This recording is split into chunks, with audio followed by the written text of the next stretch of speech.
Robert Nozick, developed something called the tale of the slave. It's very brief, goes through 9 quick stages. Nozick invites you to imagine yourself as the slave in the story. Stage 1 is that you are indeed a slave subject to a brutal master who forces you to work for him and who beats you arbitrarily. In the second stage, the master lightens up a bit, and he beats you only for breaking the rules, and he even grants you some free time. In the third stage, we add the additional dimension that you are one of a group of slaves subject to this master. And this master, based on principles that are acceptable to all of you, decides how goods will be allocated among you. In the fourth stage, you even get some time off. You have to work for the master for only 3 days per week. The other 4 days are your own.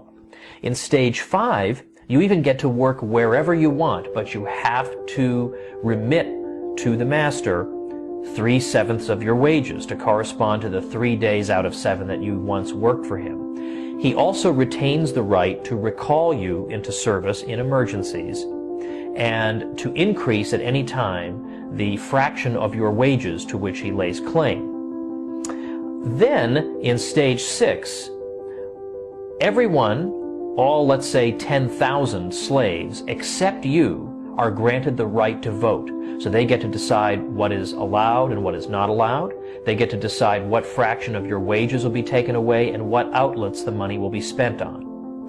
In stage 7, you still don't have the right to vote, but you are allowed to try to persuade those who can vote to exercise their powers in a particular way. In stage 8, you are granted the right to vote, but only to break a tie. You write down your vote, and if a tie should occur, your vote is opened up and recorded. No tie has ever occurred. Finally, in stage 9, you are fully granted the right to vote.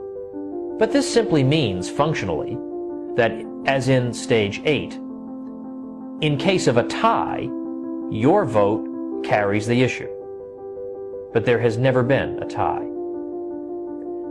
Nozick's question is this: at what stage between 1 and 9 did this become something other than the tale of a slave? That's the kind of mind-blowing question that makes you rethink everything you've been taught about taxation and society, government. It's the kind of thing that makes you skeptical of government propaganda from that moment on. And that's precisely why Nozick's question is never asked.